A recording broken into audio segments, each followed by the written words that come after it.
I can't do this right now. This is just too sad. I have no clue why I like to hurt myself like this.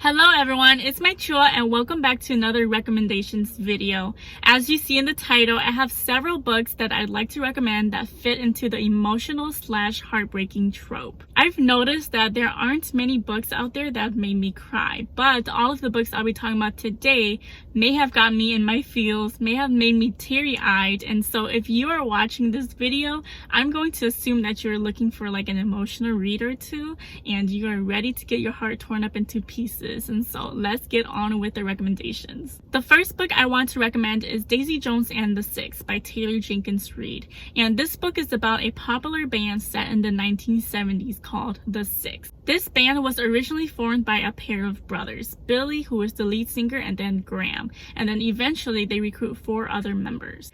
At the beginning of this book, we are also introduced to Daisy Jones, and we find out that she was initially a solo artist. So she wrote her own music and she also performed her own songs as well. So Daisy and the Six cross paths when their producer suggests that they collaborate, right? And they do this to like boost up their popularity and their success. However, this obviously creates a lot of conflicts, right? Because we all know that Daisy Jones and Billy are both really hard-headed, really ignorant, and they both refuse to like negotiate by any means. So in this book, we follow all of the band members actually, and we kind of go through all the struggles that they face, you know, like struggles with alcohol, drugs, struggles with addiction, and then we also see some of the relationships that form as well. And the thing about this book is that it defines that phrase where it's saying right person, wrong timing, right? And so it is emotional in that sense. And I'd like to give out some quotes for each of these recommendations. And this book in particular had a lot of amazing quotes. One of the quotes in this book is, "No matter who you choose to go down the road with, you're gonna get hurt. That's just the nature of caring about someone. No matter who you love, they will break your heart along the way." Imagine finding your soulmate and not being able to be with that person for reasons that you can't control, right? And so this book was really good. A lot of people enjoyed it, and I think you will too. This next book is a book that I believe everybody should read at least once, right? And honestly, it was really hyped up, but it deserves all of the hype in the world. It's called It Ends With Us by Colleen Hoover. If you are a reader and you have not read this book, what are you doing? Like, what are you waiting for? Pick up this book and read it. Okay, I say that, but being completely honest, the first time I read this book, I did DNF it, right? And it was for no reason other than that I never gave it enough time to develop. So in this book, we follow Lily and her 2 romantic relationships. This is a dual timeline, right? And so we are alternating between the past and the present chapters. In the past chapters, we have teenage Lily who has her first love with this homeless boy named Atlas. And then in the present chapters, we see that Lily meets this neurosurgeon, right? And his name is Ryle. So she has this relationship with him as well. That is all I think you need to know about the book before starting. And I know that wasn't even a lot of information or anything, but just trust me, it is better to go into this book knowing as little as possible. Please just read this book and trust me when I say this is a phenomenal book. Okay, the first quote that I have for this book is 15 seconds. That's all it takes to completely change everything about a person. 15 seconds that we'll never get back. And then the second quote I have from this book is, "I kiss her on the forehead and make her a promise. It stops here with me and you. It ends with us." Like, you have to know what's going on in the book to understand the title, right? And I honestly did not understand what the title meant, right? I took it as something that was completely opposite from what it was until I read the book and I finished, and now everything made sense, right? Just pick up this book. I promise it is so worth the read. It is so emotional and heartbreaking at the same time. This next book is one that got me thinking about it for weeks, right? So after I read this book, I literally felt soulless and dead and empty inside. This next book is the book that jump-started my reading journey, right? And so it is the book that opened up this whole new part of my life for me. It's called Memoirs of a Haunted Hmong Girl by Moon Vang, and this is her debut novel. Obviously, this book was not perfect, right? There were some grammatical errors, and honestly, if you don't know much about the Hmong beliefs and religion, then you can easily find yourself confused while reading this book. But if you're able to look past the minor details, this is truly a beautiful book. So Moon Vang did not give like a synopsis for this book, right? Because she believes that you should just go into this book blindly. And I also agree with that. Like, I feel like you can't really even summarize what happens in this book. I've said this in my prior video that this book can be considered like a fantasy romance or a paranormal romance.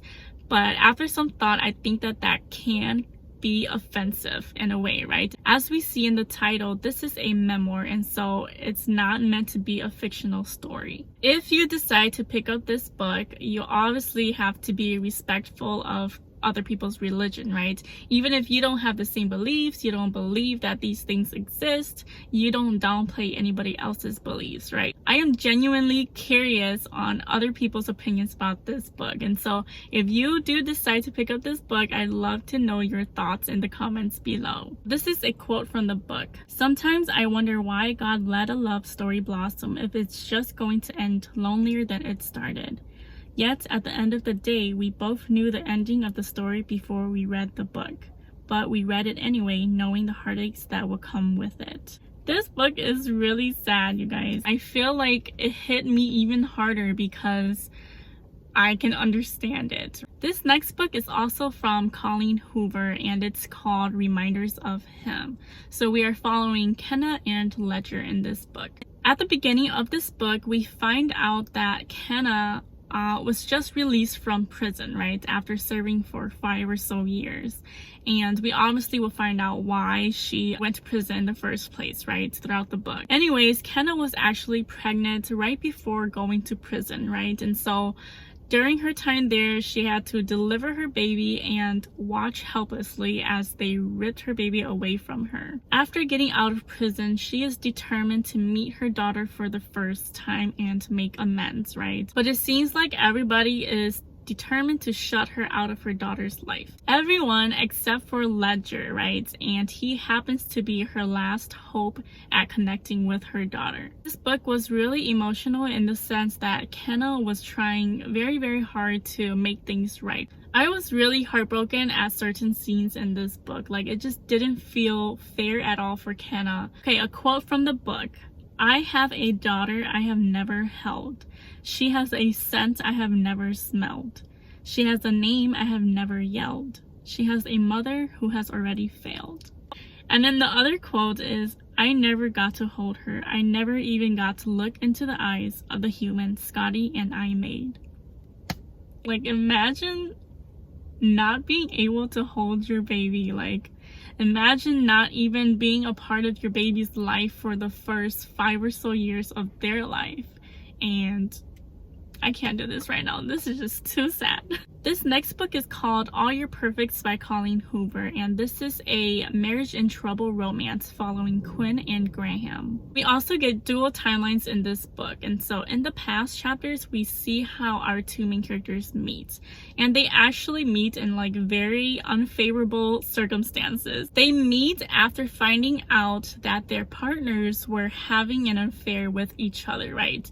So they were getting cheated on at the same time. After confronting their partners, they obviously just, decide that they don't deserve that shit, and so they confide in each other, and then we slowly see that they are falling for each other. In present day, we see that Quinn and Graham are actually married now, right? But they do have a very imperfect marriage, and their marriage is falling apart. Going down memory lane, we as the readers feel very nostalgic, right? Because on one side of the book, we are seeing them fall in love for the first time, and then on the other side of the book, we see them kind of tearing each other apart. Okay, so this is a quote from the book. I miss you, Quinn, so much. You're right here, but you aren't. I don't know where you went or where you left, but I have no idea how to bring you back. I am so alone. We live together, we eat together, we sleep together, but I have never felt more alone in my entire life. And then the second quote is, until then, I will continue to love you more and more with every struggle we face than I loved you when all was perfect. This book was really good. Like, it was one of the first Colleen Hoover books that I've read, and I just immediately fell in love with her writing. Colleen Hoover's books are really easy to read, right? And honestly, none of her books are really like rom-coms. I wouldn't classify them as rom-coms. There's always this emotional aspect to her books. This next recommendation I have is a sequel, and I believe it's actually becoming a series. I literally just finished the first book last week, right? And then the second book I just finished today at work, and so I immediately fell in love with this story. Not gonna lie, these books are super long. Like, they are probably like what, 700, 800, 900 pages per book, but I feel like it was worth every minute reading it, and this book easily is one of my favorite books of all time. This book is set in Ireland, I believe, and it is a very emotional book, right? And so we are following Johnny, who is a very like alpha male character, and he's also like a very popular rugby player. Then we have our heroine Shannon, right? And she is this very shy girl who often got bullied for being very tiny and petite, right? And so obviously she's very closed off. She doesn't open up to anyone, and she finds it very hard to trust anyone. We are following two very different people who came from very different lives, right? And eventually we find out that they confide in each other and obviously fall in love with each other. This book is extremely slow burn, right? So there's a very slow burn romance happening, right? And we actually get huge chunks of like the backstory and everything to build up the plot. This is not a lighthearted book, okay? And there were some scenes in this book that were very hard to read, but I feel like all of these scenes are very important to the story. Okay, so enough about the story and the plot, but I just loved a lot of the side characters to this book so much. Like, there are side characters in this book that I just feel like they need their own book and they need their own story. There were hilarious characters in this book, some annoying ones, and some that are very protective actually. And there were also some that you just can't help but sympathize with. A quote from this book: "You are so concerned with fighting the bullies at school, Mom," I sobbed, tears streaming down my face, "when the biggest bully of them all lives under this roof."